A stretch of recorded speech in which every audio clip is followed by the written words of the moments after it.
¿Qué tal, amigos? Muy buenos días. Les saluda Juan Carlos Fuentes. La verdad es que estoy muy agradecido por nuevamente estar aquí con ustedes, platicar sobre este tema interesante vamos a platicar un poquito sobre nóminas. Y realmente el tema lo propuse en su momento en la capacitadora por algunas situaciones y quiero exponérselas antes de iniciar, entrar de lleno justamente a platicar de este tema tan interesante. Derivado justamente de ese tema de declaraciones, de todo este proceso que estamos llevando, particularmente ahorita en personas físicas, muchas veces no identificamos de manera correcta a la hora de que no viene capturada la información de manera automática por los FDIs, justamente estos datos dentro de la precarga de la declaración anual. Entonces nos genera muchas situaciones de confusión a la hora de poder trasladar alguna información o identificar justamente estos ingresos grabados y estos ingresos exentos, ¿no? Y llámese, pues ahorita vamos a ver distintas situaciones, particularmente en el tema de sueldos y salarios.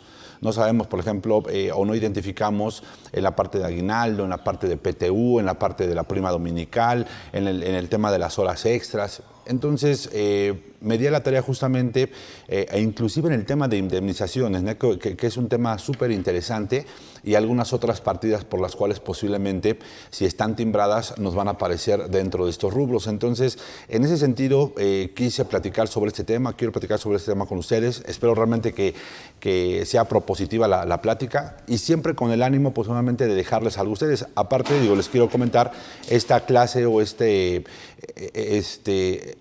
particularmente esta información, soy docente de un par de universidades en donde realmente el tema de compensaciones, que son sueldos y salarios, pues obviamente lo vemos cada semana. Entonces, por eso es de que les vengo a compartir un poco de mi experiencia, les vengo a compartir un poco inclusive de estos conceptos de cuáles se timbran, cuáles no se timbran, e inclusive platicaremos ahí, aunque no viene en la presentación, de algunos temas de ingresos no objeto.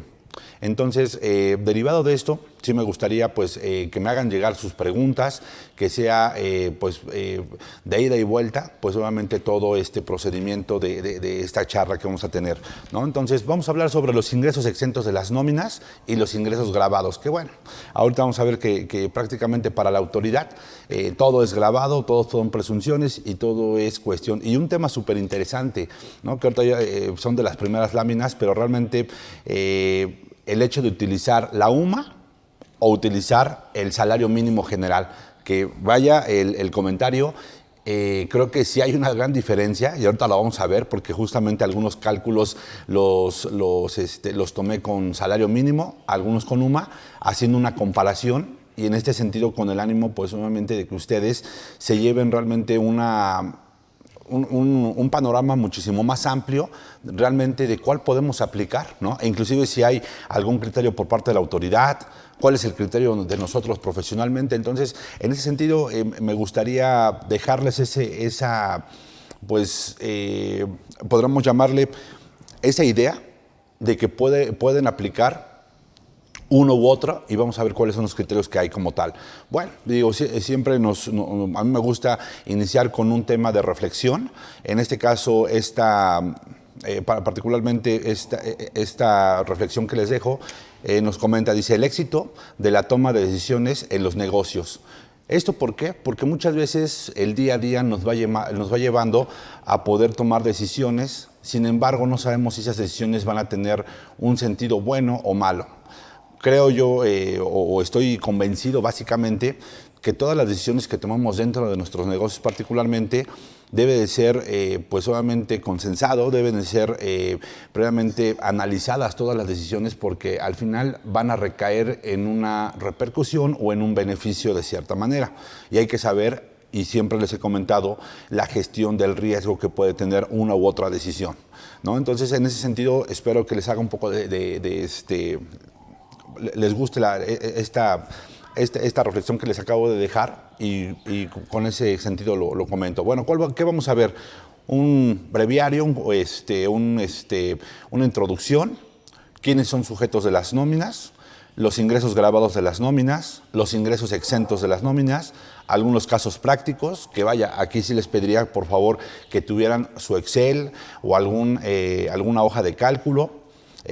o algún otro medio donde podamos hacer justamente todas estas operaciones con el ánimo pues, de que sea bastante práctico y sea bastante sencillo el poder comprender justamente todos estos conceptos. Bueno, y por último, los efectos fiscales que tienen los conceptos exentos dentro de una empresa, ¿no? Que ya platicaremos ahí sobre ese famoso artículo 28, fracción 30, cuáles son los efectos, y vamos a hacer inclusive un tema de un cálculo para todos aquellos que, pues obviamente que muchas veces no tenemos pues de alguna forma la experiencia práctica de poder hacer esta determinación de 47, 53 y todos estos elementos que son importantes, poderlos saber para poder tener un buen fin en nuestras declaraciones, tanto de personas físicas como ya las pasadas de declaraciones morales. Bueno, y me gustaría hacer algunos comentarios al respecto de estos cambios interesantes antes de iniciar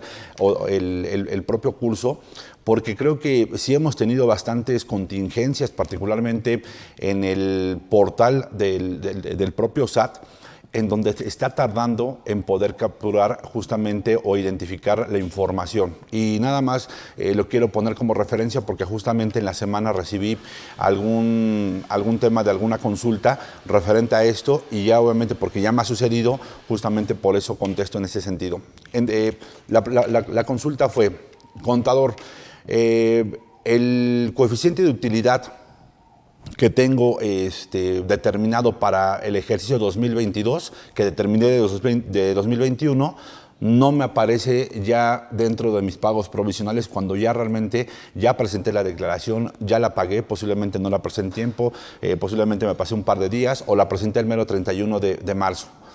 Bueno, a mí me pasó que hubo una declaración, al cliente se le pasó efectuar el pago el día 31, tuvimos que mandar una declaración complementaria y la pagó más o menos como por el día 10 de abril, ¿no? Todas las declaraciones que se presentaron después del día 31 de marzo o el día 31 de marzo, muchas veces está tardando el portal en poderlas identificar y no está arrastrando la información.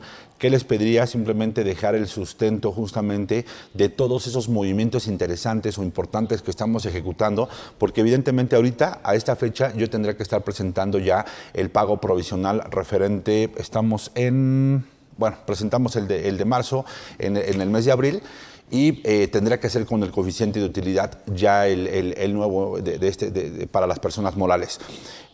En este sentido, yo lo que les comento es, hagan una aclaración para que dejen el sustento de que no es por una cuestión de ustedes el que no se esté presentando el pago provisional, y preséntelas una vez que ya esté arrastrando la información, ¿no? Sigo simplemente como comentario. ¿A qué voy con todo esto? Que los sistemas propiamente del SAT, desde mi punto de vista, están teniendo una transformación por todos los cambios que hemos tenido derivado justamente de la reforma.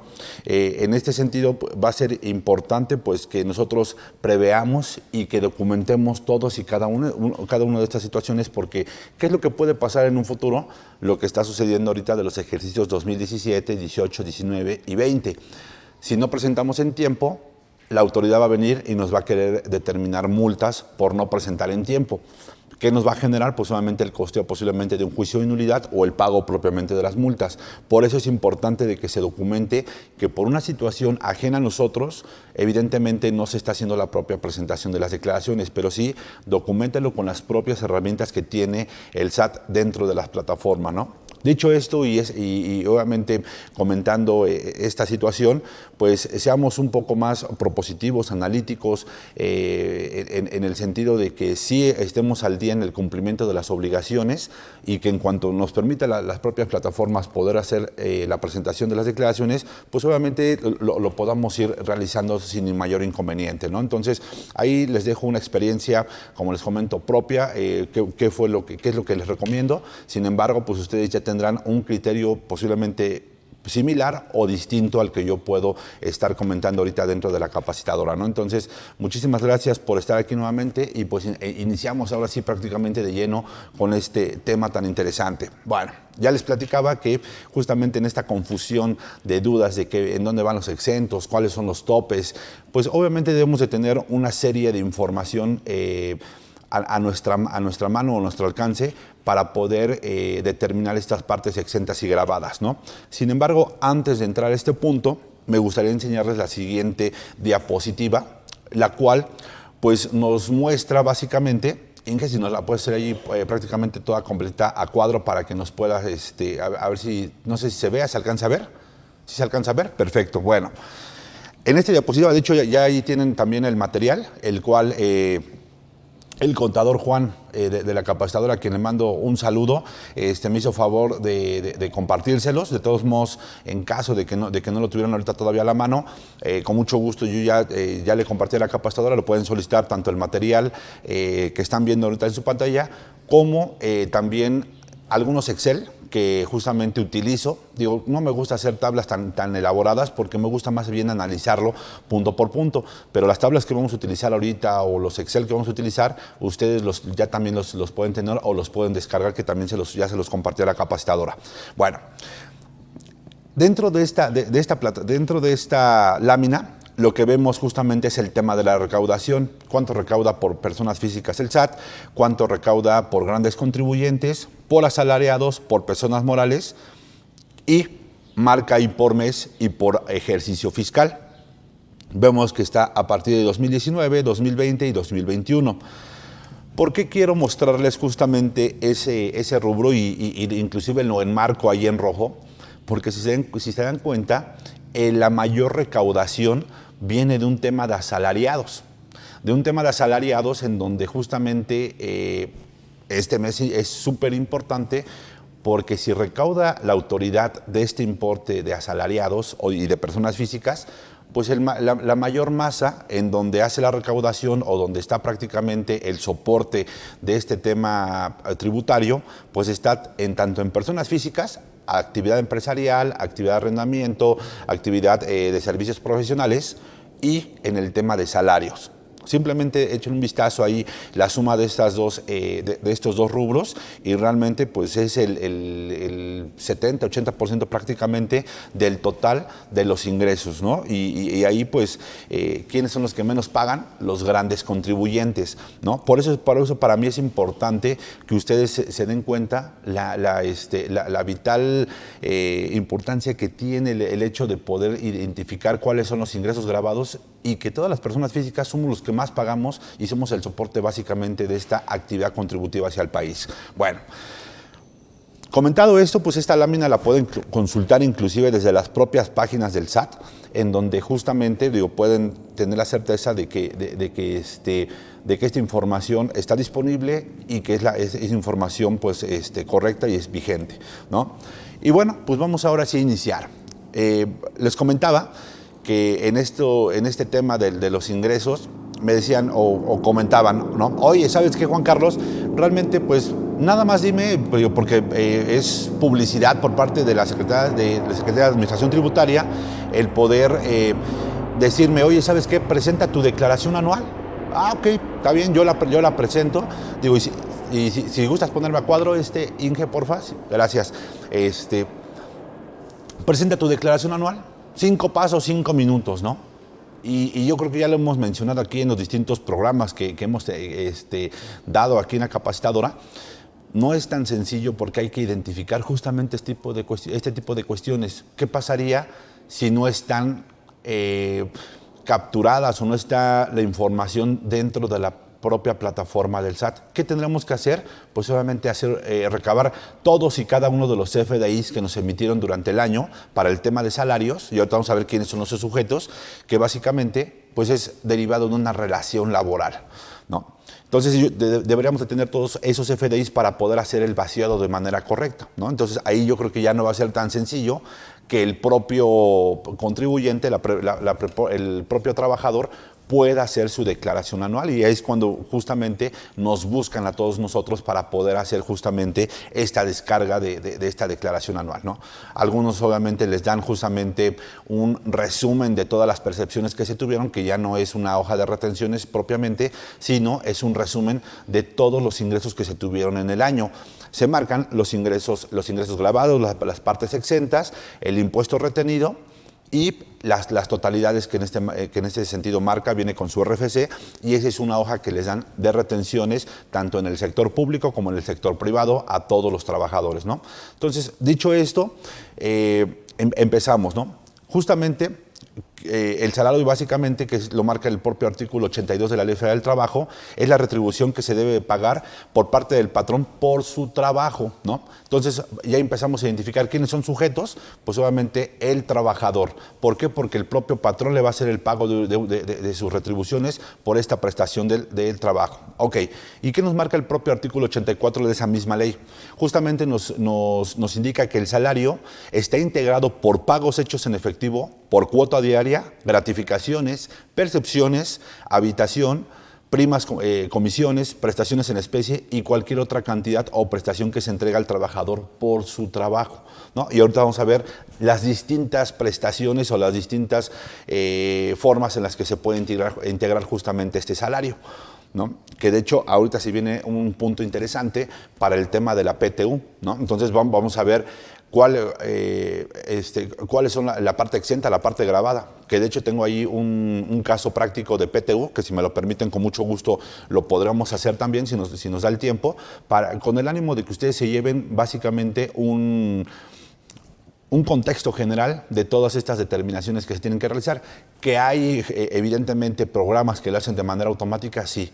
Que los programas pueden estar generando mal posiblemente las exenciones y hay que identificarlo, y que yo siempre he dicho, yo prefiero hacerlo de manera manual y compararlo contra la parte del sistema para que tenga la certeza que lo que está impreso, lo que está determinando el propio sistema, pues obviamente esté correcto o cuadre con lo que yo tenga la información. Bueno.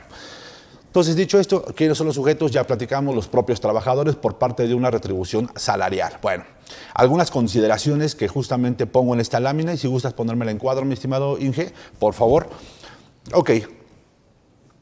Como ya comentábamos, los colaboradores forman parte justamente de las organizaciones para que puedan percibir este salario. ¿Y a qué tienen derecho? Pues básicamente los momentos se otorgan en tres momentos.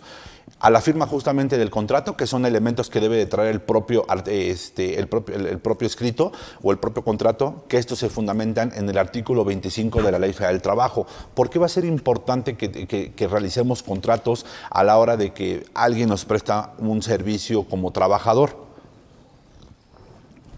En esta situación, no nada más lo veamos en el tema laboral, hay que verlo desde la parte contable, desde la parte fiscal, el poder darle la certeza justamente por medio de esta estructura, ¿no? ¿Cuántas veces el trabajador posiblemente tiene un salario menor, va y nos demanda ante la Junta de Conciliación o ante la Profedet y nos dice, oye, ¿sabes que yo ganaba 20, 30 mil pesos cuando su salario posiblemente era de 8, de 10 mil pesos? Por eso es súper importante el hecho de que a la hora de que se inicie una relación laboral, el salario, que ahorita vamos a ver por qué les estoy comentando esto, se determine justamente y se plasme en este punto del contrato como tal, que debe de tener por lo menos los elementos esenciales y los requisitos del propio artículo 25 de la Ley Federal del Trabajo. Bueno, en contrapartida, una vez que se firma justamente este propio contrato, el colaborador, pues en estricto sentido, ya tiene pues obviamente los derechos, pero también adquiere las obligaciones que se plasmen justamente en ese contrato. ¿Por qué? Porque al final, si ya empieza a tener obligaciones, pues evidentemente el patrón también está obligado a poderle pagar justamente este salario por ese ejercicio de su profesión o ese ejercicio de sus actividades para las cuales está siendo contratado. Bueno. Las prestaciones se consideran como las retribuciones que la empresa debe otorgar al personal de forma obligatoria y complementaria al sueldo, ¿no? Yo platicaba en algunas ocasiones sobre justamente, hay prestaciones que son las de ley, que todos las conocemos, que pueden ser el aguinaldo, las vacaciones, la prima vacacional, por nombrar algunas, que ahorita vamos a ver justamente algún punto de esto. Sin embargo, en muchas ocasiones o en varias empresas llegan a dar prestaciones complementarias o adicionales o superiores, que les llaman ustedes a las de la ley. como puede ser el fondo de ahorro, como puede ser posiblemente una prima vacacional por encima del 25%, como puede ser posiblemente vales de despensa, como puede ser inclusive gratificaciones de manera anual. Todo este tipo de cuestiones también juegan para la determinación de los ingresos grabados y la parte exenta. Ahorita vamos a ver cuáles son esos puntos. Entonces, dicho esto, vamos a iniciar justamente a identificar, simplemente lo que quería ahorita era que ustedes identifiquen quiénes son esos sujetos justamente de estos ingresos de las nóminas y de ahí partir para la parte grabada y la parte exenta. Y bueno, Inge, ahí ya me hiciste la señal sobre que le demos la más cordial bienvenida a todos nuestros amigos que están en Facebook. Los cuales pues les agradezco que se conecten, que estén aquí con nosotros, y estamos hablando el día de hoy sobre los ingresos grabados y exentos de las nóminas.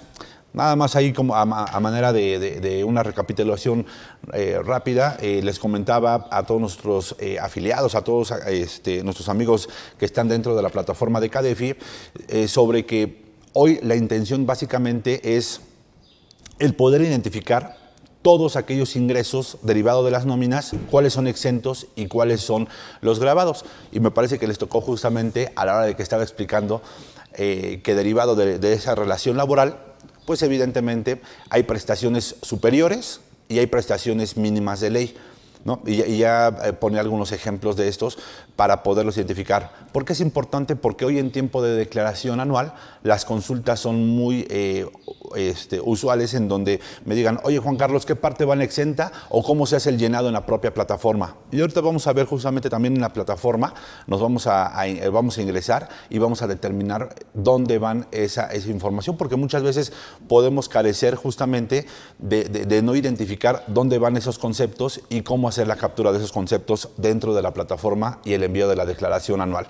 Bueno, y platicábamos de que los sujetos únicamente son las personas físicas trabajadoras, las cuales la formalidad que le da propiamente es el tema del contrato, los cuales van establecidos o basados este contrato en el propio artículo 25 de la Ley Federal del Trabajo, con sus reformas de 2019, de 2020, y que pues obviamente puede tener algunas consideraciones importantes. Y ahorita vamos a ver inclusive algunos puntos que les puedo dar para justamente ir acotando ese tema de los contratos en cuestión laborales. Bueno, entonces ya platicábamos justamente de estas prestaciones de ley y las prestaciones complementarias o superiores que les podemos considerar. ¿Cuáles son los puntos importantes del contrato que desde mi punto de vista deben de venir por lo menos a la hora de que se inicie una relación laboral? Bueno, los generales del trabajador, como ya se menciona en ese punto número 1 de este artículo 25, en donde debe de venir el nombre, la nacionalidad, el sexo,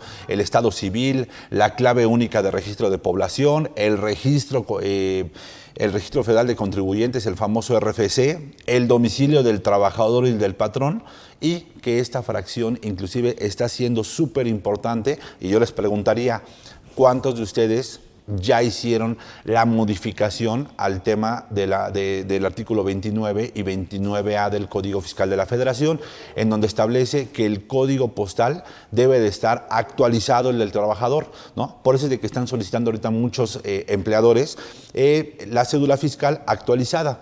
Entonces va a ser importante que tu trabajador obviamente actualices esa cédula, porque puede ser que tengas el RFC o más bien el domicilio de tu empleador, pero el primero, ¿no? Supongamos que yo, Juan Carlos, ya llevo 15 o 20 años trabajando para varias empresas. Sin embargo, la primera empresa para la cual trabajé me dio de alta en ese RFC y tengo posiblemente el domicilio fiscal de esa empresa, ¿no? Puede ser en Reforma, puede ser posiblemente en el centro, puede ser en Chapultepec, donde haya laborado, donde esté el domicilio, donde me dieron de alta, ese es el domicilio que yo tengo. Reforma para ese año, y que también seguramente les van a estar solicitando para que lo consideren dentro de su recibo de nómina. Actualícenlos también ustedes, todos los que están a cargo de la parte de recursos humanos, soliciten justamente esa cédula fiscal con el código postal, pues obviamente actualizado, o justamente que le haga el complemento un comprobante de domicilio. Bueno, obviamente también va a ser súper importante que el RFC sea el de la cédula fiscal, porque muchas veces descargan o se determinan, o hay programas que determinan el propio RFC y les llevan el RFC, y ese RFC ni siquiera está dado de alta en la plataforma del SAT y no permite el timbrado de esos trabajadores. ¿Qué sucede? Pues si no le puedo timbrar a un trabajador justamente su nómina, para mi empresa va a ser un no deducible. Entonces, evidentemente tendremos que empezar a alinear esas cuestiones que van a ser súper importantes para la propia deducibilidad dentro de la empresa. Ahora, otro punto importante, que sería el 2, es si la relación de trabajo es por obra determinada o por tiempo determinado. Si es una capacitación inicial por un tiempo indeterminado, o en su caso si está sujeta a un periodo de prueba como tal. Entonces, son puntos importantes que se deben de considerar. El servicio o los servicios, o cuáles van a ser las actividades que va a realizar el propio trabajador, ¿no? Que eso es súper importante. Muchas veces posiblemente solicitemos a un auxiliar de nóminas y lo pongamos posteriormente a contabilizar. Digo, no estoy peleado con el hecho de que no hagan que no hagan actividades extras. Sin embargo, va a ser súper importante este tipo de cuestiones, y en caso de que se adicionen de alguna manera actividades, pues obviamente que se puedan dejar plasmadas dentro propiamente de los anexos que se pudieran adicionar a este contrato, desde mi punto de vista, ¿no? Digo, ahí sería de alguna forma poderlo consultar con un abogado laboralista que esté especializado en el tema de los contratos, pero desde mi punto de vista esto se tiene que estar actualizando de manera recurrente. Y simplemente les quiero poner un caso de la vida real, como le podríamos llamar, ¿no?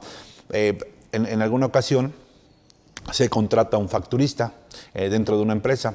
Dentro de esa empresa, después el facturista se dedica a hacer cobros de la caja.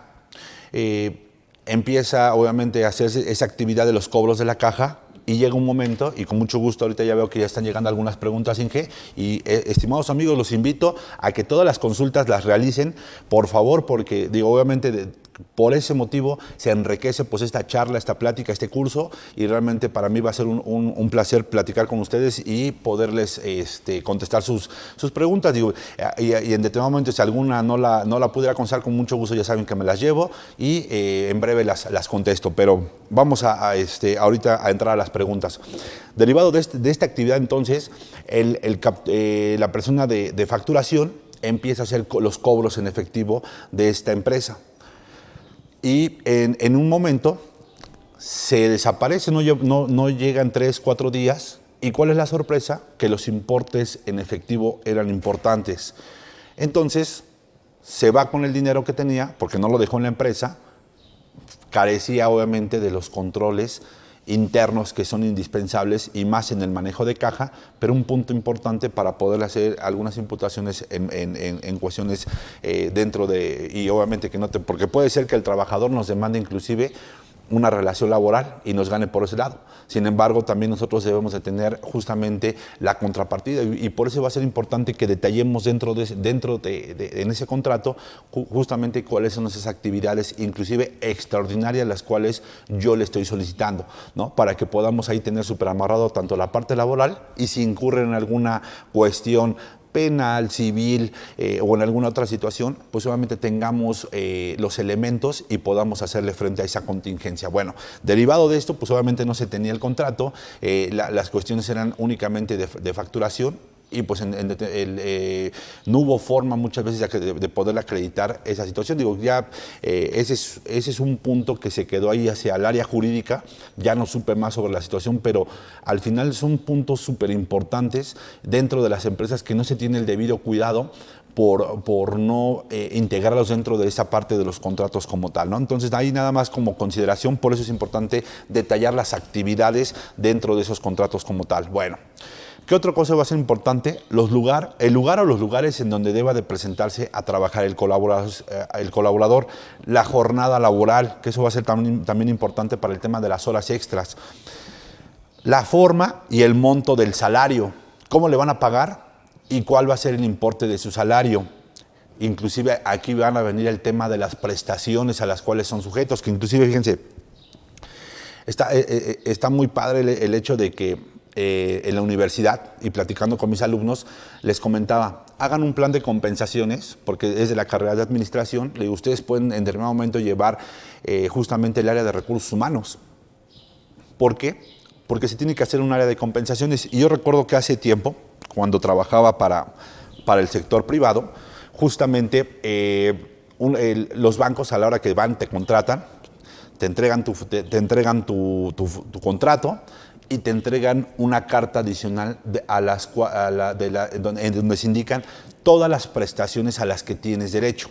Fondo de ahorro, los porcentajes.